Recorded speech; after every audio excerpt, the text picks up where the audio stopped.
This is Christy, and we have merchandise. Go to howtolovelitpodcast.com and check out amazing t-shirts, mugs, stickers. If you love great quotes, we have some of our favorites. If you love silliness, check out our mascot, Brain Man. Go to howtolovelitpodcast.com, click on the shop button, and find something for that person who needs to be reminded that we are fashioned creatures but half made up. Mary Shelley said that.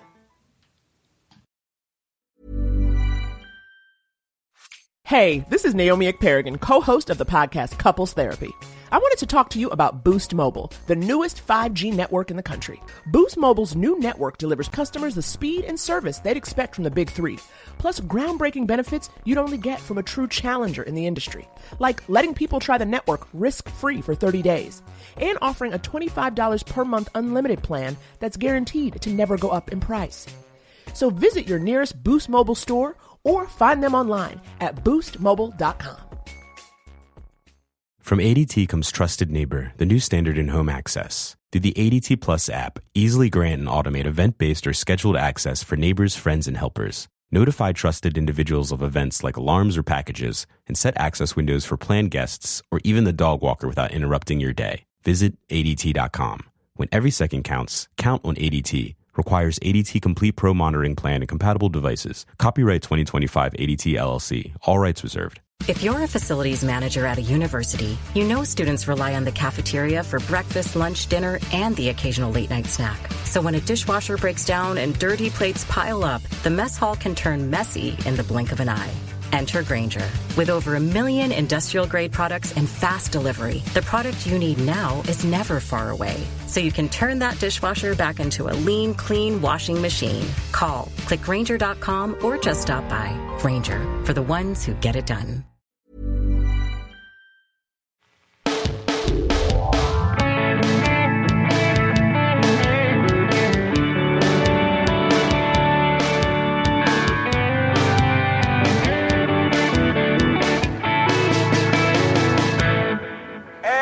Not what your country can do for you. Ask what you can do for your country.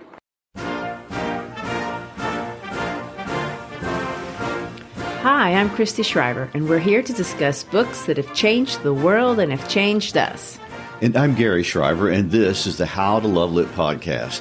This episode, we will discuss one of the most famous American inaugural addresses in history, and the man who wrote it and gave it, John Fitzgerald Kennedy. The date was January 20, 1961. It was sunny, but there was snow on the ground in Washington, D.C., and the temperature was 22 degrees Fahrenheit, or 5 degrees Celsius. Kennedy was set to take the oath on the large Fitzgerald Bible outside on the east front of the Capitol building. He was dressed without a warm hat because he was prepared to face the nation and he wanted to look youthful and healthy. His voice was strong because he was confident that he had a memorable speech. In fact, when asked during the gala at the Armory by journalist Margaret Higgins the night before whether he had a good speech, this is what he said to her: "It's a smash." And he was right. It was a smash, which, to be honest, is not usual for inaugural addresses. In fact, he learned how low the bar was when he prepped. His primary speechwriter was a man by the name of Theodore Sorensen, otherwise known as Ted, and as part of the preparations, Kennedy had asked Sorensen to go back and study all of the previous American inaugural addresses, as well as the famous Gettysburg Address. Sorensen did it, and this is what he said. "He asked me to read all the past inaugural addresses, which I discovered to be a largely undistinguished lot, with some of the best eloquence emanating from some of our worst presidents." They got to rank right up there with State of the Union addresses, don't they? Probably so. So Kennedy had been carefully working on this speech basically since the day he won at the polls in November. And although he did seek advice and help from Sorensen, multiple witnesses have attested to the fact that Kennedy is primarily responsible for the speech. And the only reason I point that out is that there have been rumors that he didn't write it. And although Ted Sorensen crafted many of Kennedy's speeches, by Sorensen's own admission, Kennedy wanted this one to be mostly his. Sorensen did help him refine and practice it, for one thing, and Kennedy was concerned about its length. And in fact, he actually very famously is known to have told Sorensen, "I don't want people to think that I'm a windbag." And he wasn't. I mean, the speech was only 14 minutes long, and that included 14 long breaks because he kept having to stop for people to applaud and then wait for the applause to die down. So it wasn't exactly the success that he anticipated. Witnesses claimed the applause at the end was so strong and sustained that, and let me quote an advisor here, almost everyone loved it. Democrats and Republicans, liberals and conservatives, the free and the slave worlds, all found a basis for hope in Kennedy's first 1,355 words as president. Which is interesting in retrospect because although most historians will agree that Kennedy's inaugural address is one of America's greatest to date, they do not agree that he is one of the greatest presidents. In fact, I read one historian who said Kennedy's best day of his presidency was his inauguration day. Unfortunate. Of course, it's hard to judge the presidency of a man who served a little over 1,000 days as president and has been memorialized with this image of a youthful father of young children who was gunned down while sitting next to his wife and one of America's most glamorous women. For years after his assassination, JFK was looked at for the most part through some rose-colored glasses, and America was shocked by the brutal assassination by Lee Harvey Oswald on November 22nd, 1963 in Dallas, Texas. And in fact, most everyone who lived through it can tell you exactly where they were when they found out he had been assassinated. Well, that wasn't me, but that predates me. But his presidency has been termed the Age of Camelot. Some people credit Jackie Kennedy for that term, and there's no doubt that she did play a significant role in introducing the label. But by 1963, his presidency pretty much had turned into a mythology that's associated with King Arthur and the Knights of the Round Table. It started with an interview, actually, with Life magazine, and Jackie, during the interview, brought up the fact that her husband was enamored with the popular play at the time called Camelot. Jackie said this: Jack had this hero idea of history, the idealistic view. So after that interview, the label just stuck, and the Kennedy years have since always been linked to this legend of Camelot. True. And that image does still exist, however. But by the 1980s and 1990s, his reputation among historians was changing. And that's fair because it usually takes about 20 years for historians to assess the true outcome of a presidency. Historians were looking back at his legacy and asking questions like how effective had Kennedy been in containing communism? And even though that was a focus on his administration, was it even an important thing to do? How big of a threat was the Soviet Union? How much of the Vietnam fiasco is Kennedy responsible for? Would he have escalated the war the way that Johnson did later on? And what about Cuba and how close we came to nuclear war? Those questions are hard to answer as we look back in time, and the answers some historians give are not particularly positive. Well, and I know there's a lot of debate among historians. The debate about Kennedy's greatness is really not contested among the general population. I mean, today, if you poll regular people, and by regular people, I don't mean unintelligent people, I just mean non-historians from anywhere in the world, and you ask them what are America's top 5 presidents, you will likely hear JFK mentioned. I mean, he always surfaces as one of the greatest. And I know this isn't something historians would do, but in fact, lots of people feel that way about him. And in 1990, there was a famous poll, and it was conducted here in the United States, and he registered an 84% approval rating. And I wanted to fact check that with Gallup polls against other presidents. And that's by far the highest approval rating. I mean, since Gallup started keeping up with the record. That's some pretty long-term image-making working right there.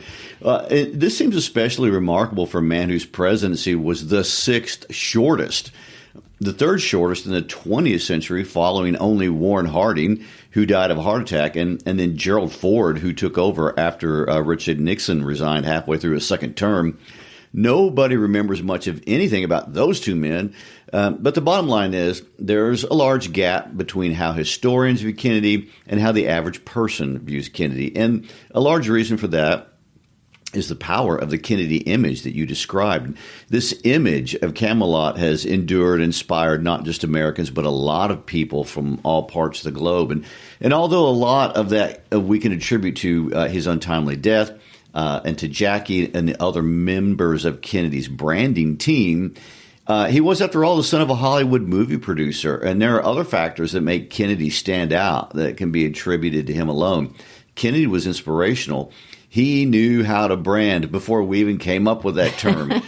He could brand not just himself, which he did very well, but also brand a message and a positive message of hope. His rhetorical choices throughout the campaign to become president and throughout his presidency itself, which did include a visual component, conveyed to the world a dream and a vision. And it was this dream that so many have found aspirational, not just during his life, but years after his death. And he invoked a sense that all things are possible, that the world is young and full of promise. The day he became president, the oldest American president passed the baton to the youngest. So it goes from Dwight Eisenhower, World War II hero, to the youngest person to be president. And this marked this generational imperative really to move the entire world into a new place of prosperity and freedom. And this is what we're going to see in this inaugural address, but we also see it in all of his public appearances, both before and after his election. You know, and we think about what the world was like after World War II and all that Cold War stuff. And the world, Cold War stuff. Well, I mean, it was kind of a big deal. Yeah, well, people wanted to hear a nice message. Heck, I'm ready for it now. You know, it's interesting to me that this message came from this man. And in some ways, he's an unlikely person to have this kind of message. So, Gary, give us some context about who JFK was, how he got to be on that stage, beating a much more seasoned and experienced Republican rival in the person of Richard Nixon. Oh, that is so interesting, and I'll try to keep it short. Of course. For starters, Jack Kennedy, as he was called, was the first president who was not a white Anglo-Saxon Protestant. He came from a family of Irish descendants. Now, today, that doesn't mean a lot to most of us, but at the time, there was significant prejudice against Catholics in general and the Irish in particular. And although most Irish Catholics in America were poor, that was not the case for the Kennedy clan. They were multimillionaires. Joe Kennedy, his father, I mean, if we adjusted his net worth for inflation today, he would have been a billionaire. He made his money in stocks and shipping, real estate, and most notably, the movie industry. John was the second-born son in this Kennedy clan, and the Kennedys were indeed a clan, and Joe was the leader. And Kennedy viewed himself, first and foremost, a member of this Irish Catholic family. And when America elected John Kennedy, they elected his entire family. His brother Robert Kennedy would be his attorney general, but he was also more than that. His father, Joe Kennedy, would be a constant presence, and his entire family would just pepper the place with pictures and cement their roles in American lore. And it was a glamorous family. I mean, this is the kind of thing that made people fall in love with the Kennedys at the time, and it's still appealing. I mean, America, for the most part, we love the beautiful Kennedy family, and we love the pictures, seeing them sailing on the Cape Cod. I mean, we wish we were there having pictures and taking pictures and picnics at their beautiful home in Nantucket Sound, places most of us have never been, but we've certainly seen. And of course, America's love affair with Jack Kennedy may have also had something to do with what we didn't know about him during his lifetime. Usually the case. And when we look back at who he was, we see a more complete picture of who that person was. And it's a much more complicated picture. He's way more than this beautiful young man out sailing. And we know that the Kennedys were infamous about the womanizing. At that time, though, it wasn't in the papers, and it was a rumor, but most people didn't know about it outside of maybe Boston or Washington, D.C. It was a secret from the American people. Exactly, of course. And today people do know all about that womanizing, but it has not tainted his reputation at all as a great president. Another negative thing about Kennedy that is not as widely known, but people certainly didn't know at the time, was just how sickly of a person Kennedy was. In fact, his health may have been a greater threat to his winning the White House than even his extramarital activities. And he was sickly and very sickly, even though he was tall and athletic looking, had been a college athlete and a war hero. We didn't know how sick for a long time because Kennedy's medical records were sealed. But today we know that he walked around with a veritable medicine cabinet full of medications keeping him alive everywhere he went. He took lidocaine, tranquilizers such as Librium, and amphetamines and stimulants, including Ritalin, thyroid hormones, barbiturate sleeping pills, gamma globulin, as well as steroids. He was hospitalized 9 times between 1955 and 1957 and suffered through 4 unsuccessful back surgeries. There was never a day in his life that he wasn't in constant pain. In 1937, when steroids first went on the market, Kennedy was one of the first to be able to purchase them. At that time, there was no research and dosing was experimental, so you know how that's going to turn out. They loaded Jack up to the point that the steroids that they gave him caused him to have severe osteoporosis of the lower back, which plagued him to the point he couldn't even reach down to put on his own socks or properly go up and down a flight of stairs. He also had Addison's disease, which is a rare endocrine disorder. Kennedy was administered his last rites no less than 3 times, which is a sacrament Catholics perform at the time of death. He took testosterone to gain weight, but by taking that, his cholesterol was elevated, and most of the time it hovered in the 300s. There were sometimes it climbed into the 400s. Just by way of comparison, a healthy cholesterol level these days is well under 200. And this is just the beginning of a description of his ailments. He wore a back brace to keep him upright, and in fact was wearing one that fatal day in the car when he was shot. You know, I've heard that physicians think that it might have been the back brace that sealed his fate because it wasn't the first shot that killed him. I mean, but he was stuck in the brace. So had he first gotten shot once, he would have fallen over. But it was the second shot that killed him, and he was stuck there because of that brace. He couldn't lean over to get out of the way. Correct. But it goes beyond that. I mean, if you want to know what physicians speculate, there's even been some speculation that had Kennedy won re-election, he might not have survived it because of his terrible health. I mean, how long could he go on all those medications? But of course, that's all speculation. So those are 2 negative characteristics that certainly shaped his character and his way of seeing the world. And Kennedy was deceitful both about his health and about his marriage. And although some may argue the infidelity was his personal business, most think that not disclosing those details about his health was actually reckless and perhaps a violation of the nation's trust. Kennedy, since he was a child, lived with an absolute understanding that tomorrow was not guaranteed. And if you were going to survive, you were going to have to fight and you're going to have to be tough. And he was tough, and there's no doubt about it. He was capable of coping with vast amounts of pain and not showing it. One example of this reckless but brave attitude can be seen during World War II. Kennedy desperately wanted to fight in a war, but he was not able because of his poor health. His father pulled strings and got him into the Navy, assuming he'd sit through the war in Washington at an intelligence desk job. But that's not Kennedy's plan. Once he got in, he talked his way into a combat position in the Southwest Pacific, where he ends up on a PT boat that was literally cut in half when run over by a Japanese destroyer. And in an act of incredible heroism, he rescued his crew by swimming for over 5 hours, at first towing a crewman, but then with a pistol and lantern, he swam off looking to get help from another PT boat, which he found. His efforts earned him the Naval and Marine Corps Medal. And so this is the Kennedy that comes into the election of 1960. I mean, to the world, he is a family man and a war hero, a Harvard grad. He also had a reputation as an intellectual. Don't forget that he won the Pulitzer Prize for his book, Profiles of Courage. And in that book, which I find interesting, he studies and examines of the roles played by several American statesmen who he considered displayed incredible courage and independence in taking a stand against their own party or their region at the time. Oh, correct. And he knew he came across as all of those things, and he worked that image. And maybe it was intuitive. Maybe it was something he learned from his father experience in Hollywood. But Kennedy understood how important it was to maximize his popular public image with intentional visual representations. And he was often photographed within the context of family life with his kids, with his large extended family, with his brothers, with his parents. In April of 1958, Life magazine put Kennedy on a cover with his wife and their baby Caroline. In 1959, he was put on the cover again, and the headline was, "Jackie Kennedy, a front-runner's appealing wife." And Jackie was glamorous. She was elegant. She spoke French fluently. She dressed in a way every woman envied.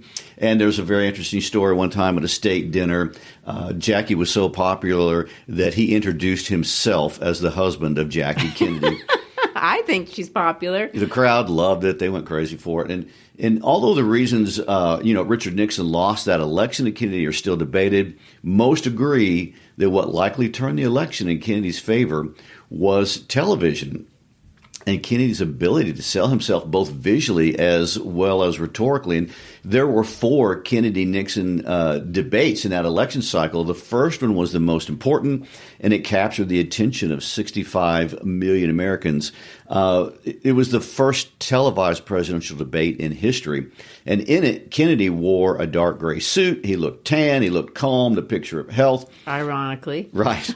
Nixon wore very little makeup, a light gray suit that kind of blended into the background, a little bit powder on his face and, that streaked under the lights. He was not feeling well himself that night.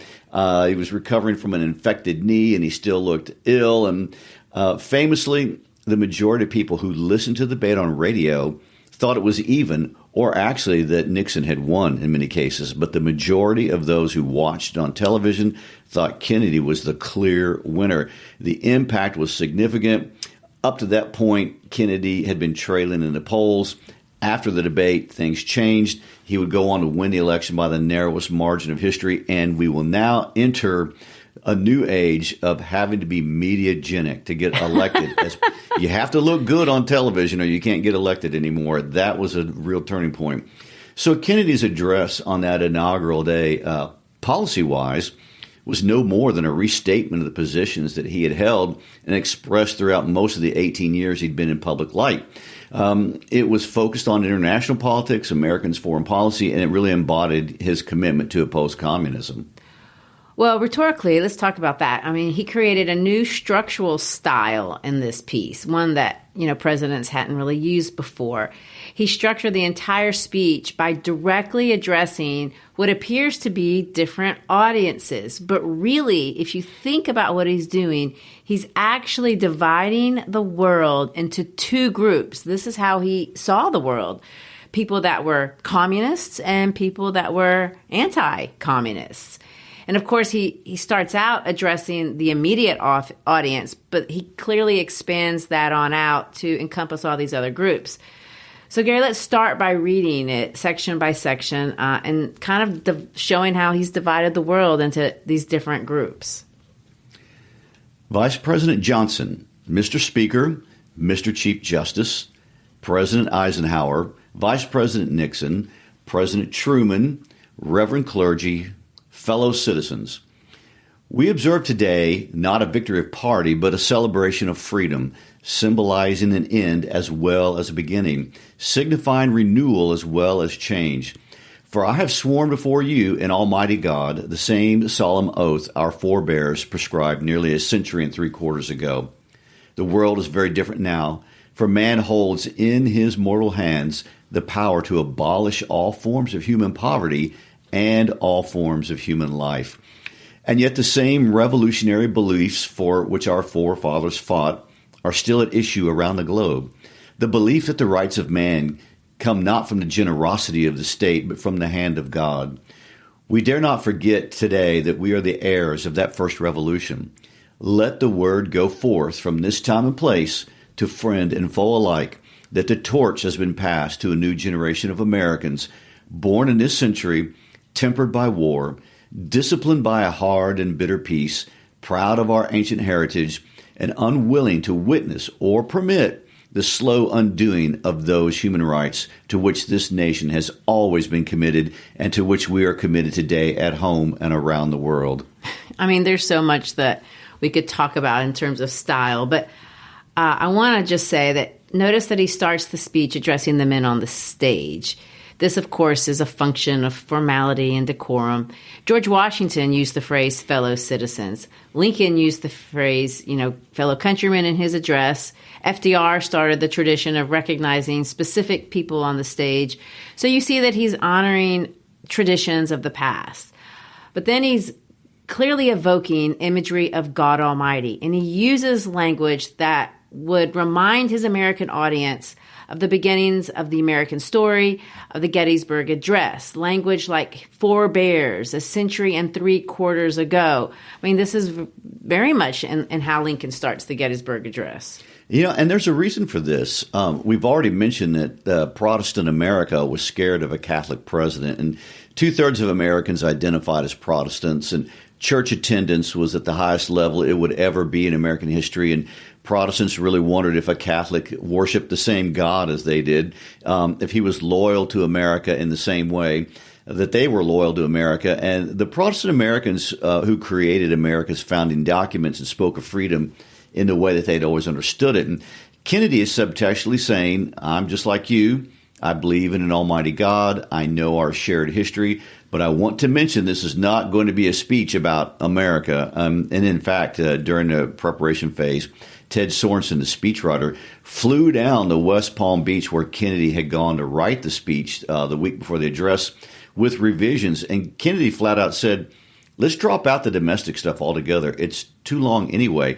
This was Kennedy's declaration to the world about America's role in the world. And the only concession to Sorensen's concern for the civil rights issues in the United States was one line, and that's when he says human rights at home and abroad. But that's it. This is about foreign policy. So let's read what that is.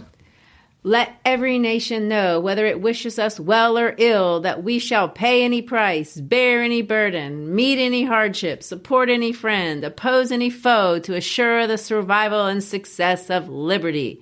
This much we pledge, and more. To those allies whose cultural and spiritual origins we share, we pledge the loyalty of faithful friends. United, there is little we cannot do in a host of cooperative ventures.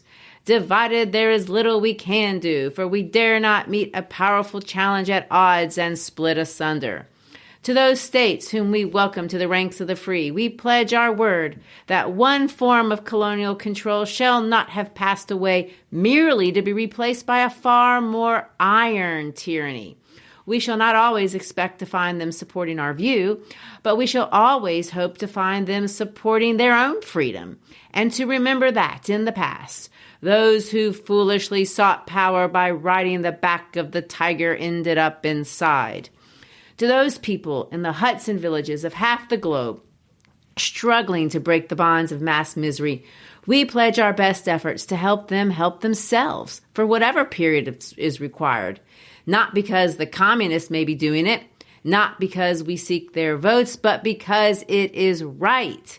If a free society cannot help the many who are poor, it cannot save the few who are rich. To our sister republics south of the border, we offer a special pledge to convert our good words into good deeds, and a new alliance for progress to assist free men and free governments in casting off the chains of poverty.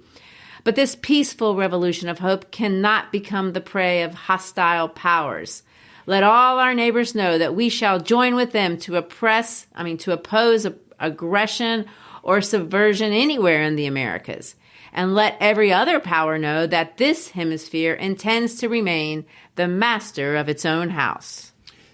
So, of course, this is euphemistic language, but it's easy to know who he's talking to.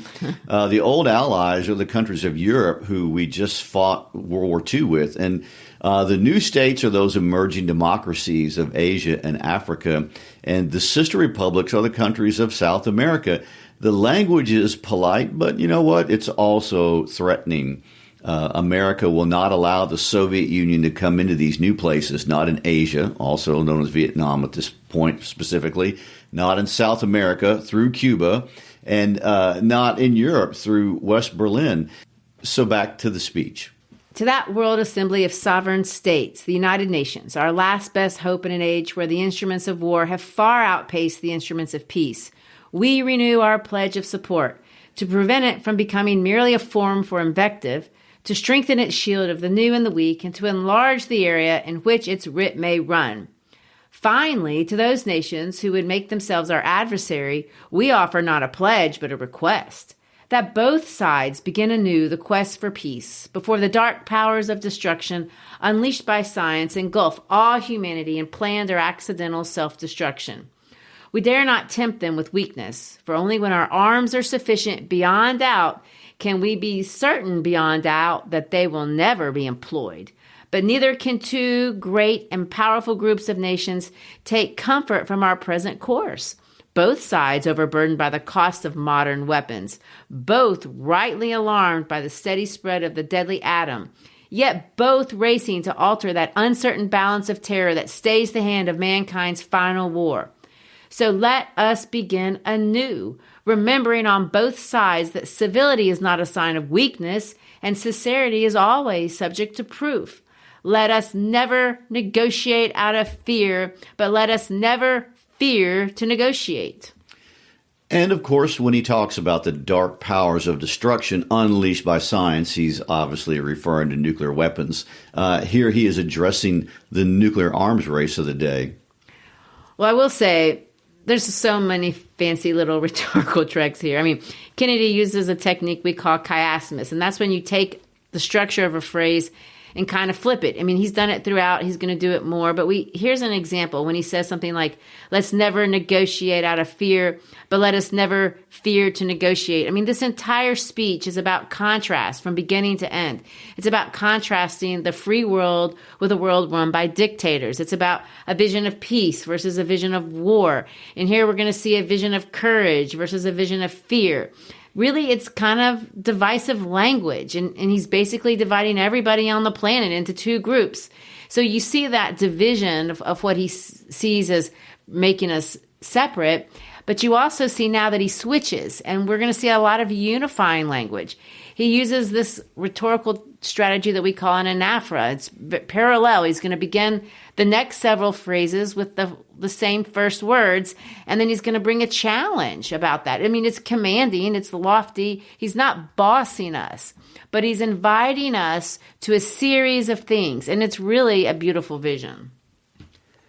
Let both sides explore what problems unite us instead of belaboring those problems which divide us. Let both sides, for the first time, formulate serious and precise proposals for the inspection and control of arms and bring the absolute power to destroy other nations under the absolute control of all nations. Let both sides seek to invoke the wonders of science instead of its terrors. Together, let us explore the stars, conquer the deserts, eradicate disease, tap the ocean depths, and encourage the arts and commerce. Let both sides unite to heed in all corners of the earth the command of Isaiah to undo the heavy burden and let the oppressed go free.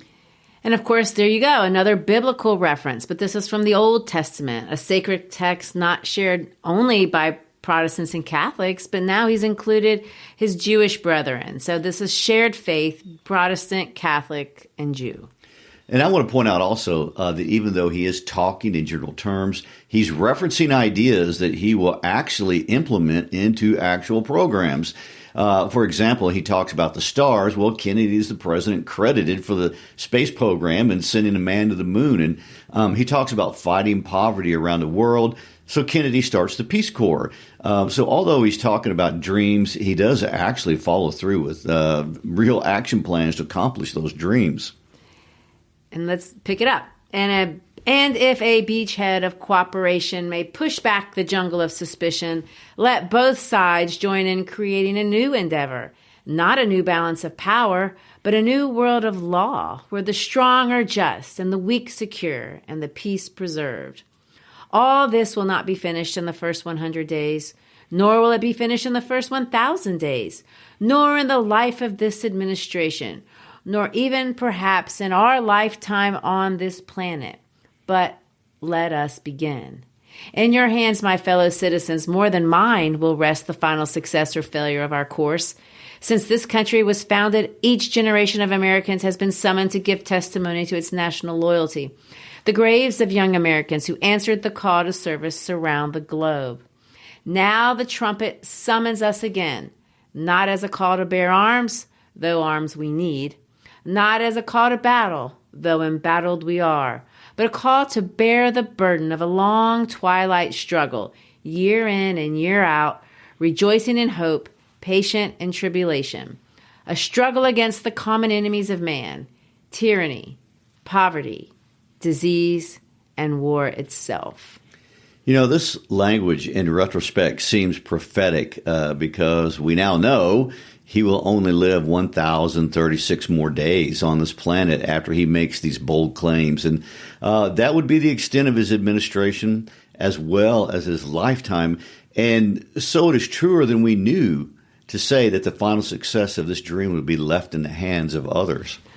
Well, and the language is simply poetic. I mean, there's puns, there's metaphors, there's allusions, there's symbolism, there's everything. I mean, listen to this. Not as a call to bear arms, referencing the carrying a gun, though arms we need, meaning we don't need to shoot each other. We need to build with our hands. I mean, again, so much of this is relying on the power of contrast to take us away from this vision of war that we've been living in for all of recent memory and bring in a vision of unity and potential peace. He goes on to say, can we forge against these enemies a grand and global alliance, north and south, east and west, that can assure a more fruitful life for all mankind? Will you join in that historic effort? Okay, this series of questions is something that you might hear at the end of a sermon in church, an altar call, where Billy Graham might do this in one of his famous crusades and ask you to come down to the front and maybe surrender to a cause. True, and he does do that, but he calls the world to unite behind a vision that he will lead, and this final language does contain a threat, basically saying that if the Soviet Union doesn't play nice, that he's not afraid. And I do want to point out that the Russian ambassador, Mikhail Menshikov, was in the crowd that day, and he was one of the few people who did not smile during this speech. He understood the meaning behind these final words. So let's close it out. In the long history of the world, only a few generations have been granted the role of defending freedom in its hour of maximum danger. I do not shirk from this responsibility. I welcome it. I do not believe that any of us would exchange places with any other people or any other generation. The energy, the faith, the devotion which we bring to this endeavor will light our country and all who serve it. And the glow from that fire can truly light the world. And so, my fellow Americans, ask not what your country can do for you. Ask what you can do for your country. My fellow citizens of the world, ask not what America will do for you, but what together we can do for the freedom of mankind. Finally, whether you are citizens of America or citizens of the world, ask us here the same high standards of strength and sacrifice which we ask of you. With a good conscience, our only sure reward, with history the final judge of our deeds, let us go forth to lead the land we love, asking His blessing and His help, and knowing that here on earth, God's work must truly be our own. And of course, he ends with messianic language. He is leading the way of God's mission.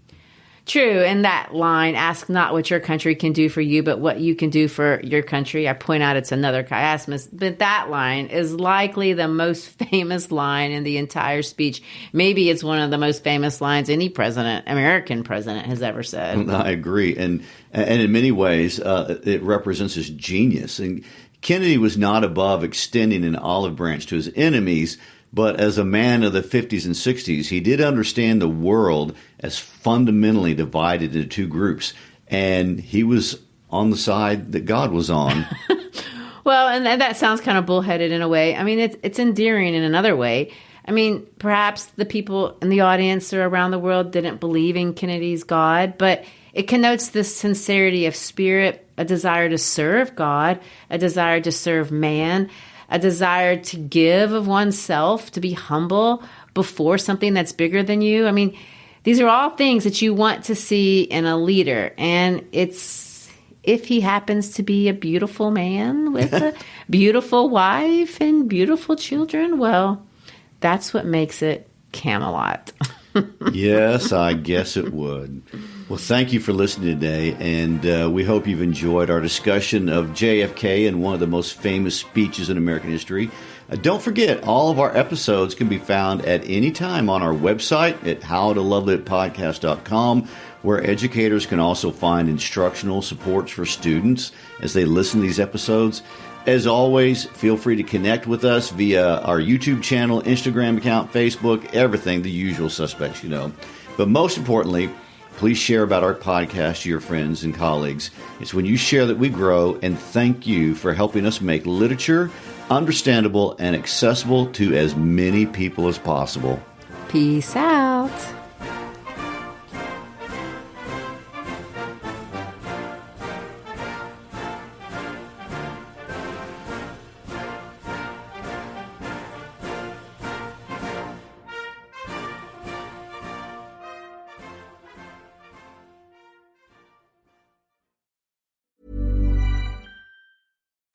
Hey, this is Naomi Ekperigan, co-host of the podcast Couples Therapy. I wanted to talk to you about Boost Mobile, the newest 5G network in the country. Boost Mobile's new network delivers customers the speed and service they'd expect from the big three, plus groundbreaking benefits you'd only get from a true challenger in the industry, like letting people try the network risk-free for 30 days, and offering a $25 per month unlimited plan that's guaranteed to never go up in price. So visit your nearest Boost Mobile store or find them online at boostmobile.com. If you're a facilities manager at a university, you know students rely on the cafeteria for breakfast, lunch, dinner, and the occasional late-night snack. So when a dishwasher breaks down and dirty plates pile up, the mess hall can turn messy in the blink of an eye. Enter Grainger. With over 1 million industrial-grade products and fast delivery, the product you need now is never far away. So you can turn that dishwasher back into a lean, clean washing machine. Call, click Grainger.com, or just stop by. Grainger, for the ones who get it done. Ever wondered just how good or bad your diet really is? The Mayo Clinic Diet has just launched its new Diet Score, a game changer in tracking your health. Your Diet Score is personalized based on tracking key activities that deliver healthy habits, support weight loss, and deliver long-term sustainable success. The Mayo Clinic Diet was developed by doctors and dietitians from the world-renowned Mayo Clinic. It's real foods, no gimmicks or fad diets, just life-changing healthy nutrition. Join today for access to customizable meal plans, tracking tools, group coaching, and at-home workouts. Everything you need for long-term success. Get your free diet score now at mayoclinicdiet.com/go. No sign-up needed. Now, the Mayo Clinic Diet accepts the Care Credit credit card. The Mayo Clinic Diet. Healthy weight loss for life.